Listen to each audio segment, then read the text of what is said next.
You ever have those mornings where you walk into the shop, flip the main breaker, and you can just feel the air telling you that something is going to go sideways? Is this about the 3D printer again?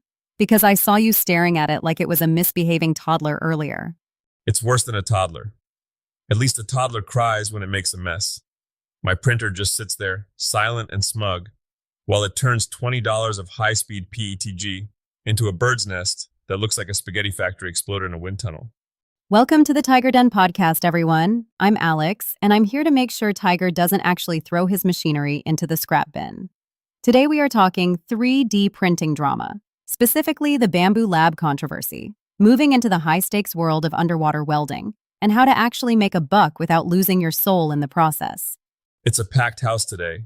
And look, I'm being hard on the printer, but this new high-speed PETG is actually a dream when it's dialed in. It used to be that if you wanted something tougher than PLA, you had to deal with ABS smelling like a burning tire fire and warping if someone sneezed in the next room.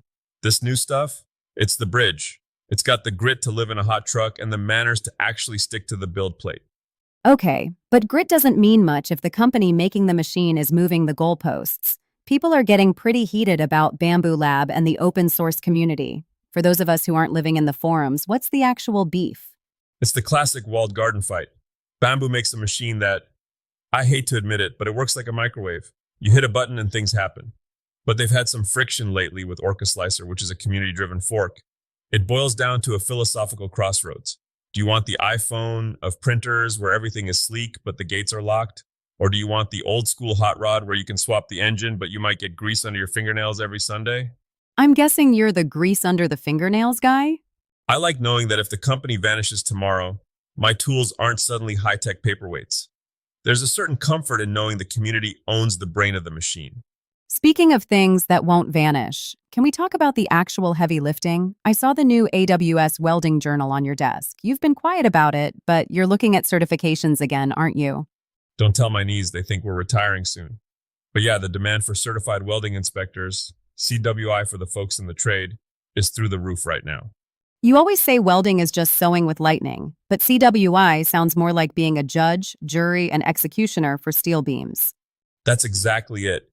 You aren't just the person under the hood anymore. You're the person signing off on whether a bridge is going to stay standing or if a pipeline is going to hold.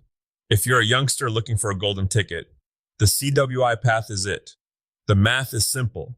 The more responsibility you can stomach, the bigger the zeros on the paycheck. I saw underwater welder on the list too. That feels like something out of an action movie. Is that actually a viable career or just a really efficient way to get eaten by a shark? Well, the sharks are the least of your worries. It's the pressures, physical and mental. It's pure adrenaline. But for most of us, being a high-level shop fabricator is where the soul stays happy. You get to be creative, you stay dry, and you still make a killing if you're precise. The trick, and I cannot stress this enough, is keeping those certs current. I once knew a guy who let his papers lapse by 2 weeks, and he had to go back and retake the entire practical exam like he'd never held a torch in his life. That sounds like a special kind of hell. It's a self-inflicted wound, Alex. The renewal is just a bit of paperwork and a check-in. Missing that window is like forgetting your anniversary. There's no sorry big enough to fix it once the date passes. Let's pivot to the money side of things. We talk to a lot of maker moguls, people trying to quit the 9-to-5 by selling what they build. But the biggest trap I see is people making one-of-a-kind birdhouses and wondering why they're working 80 hours a week for $4 an hour.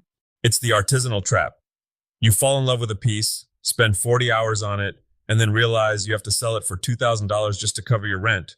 Most people aren't buying $2,000 birdhouses. So what's the move? If I'm a woodworker or a metalworker, how do I stop chasing the one-offs?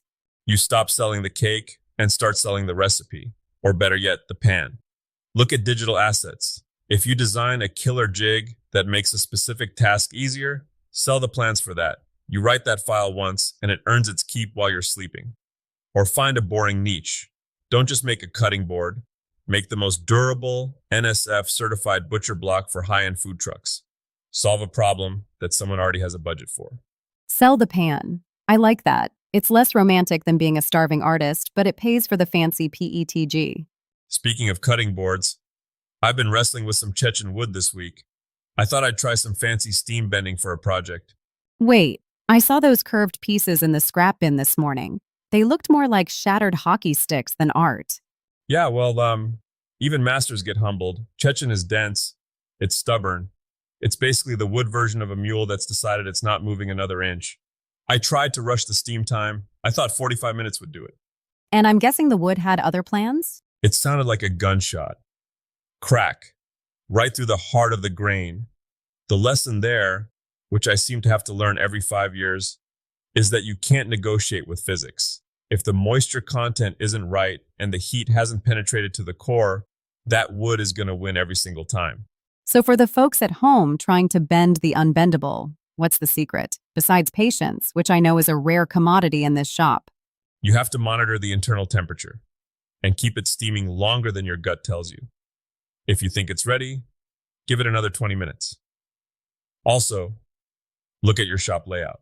If you have to trek across 30 feet of cold shop floor to get your piece from the steam box to the form, it's going to cool down and lock up before you even get the first clamp on. Efficiency, it's not just for factories. Precisely. I'm actually looking at a total shop reorg right now. The work triangle idea from kitchens, it applies to us too. If my dust collector is 3 miles away from my planer, I'm going to get lazy about turning it on.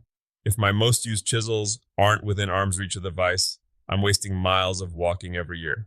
Miles, you're telling me woodworking is your cardio? Hey, these boots aren't worn out from standing still. We've covered a lot of ground today. From the digital brains of 3D printers to the literal under-pressure jobs in welding and the heartbreak of snapping a beautiful piece of Chechen. What's the one thing you want people to take away from the den today? I think it's the realization that every mistake, whether it's a failed print or a snap board, is just a down payment on your future skills. You can't buy experience at the hardware store. You have to earn it in the shavings and the sparks. Don't be afraid to break things. Just make sure you're paying attention when they do. And maybe keep your welding certifications up to date so you can afford more wood to break. Exactly, it's all a cycle. Thanks for hanging out with us in the den. We want to know which path you're taking this week. Are you hitting the trades, building your mogul empire, or just trying to survive a DIY project without losing a thumb? Drop us a comment and let us know. Stay safe, keep your blades sharp, and we'll see you at the bench next time.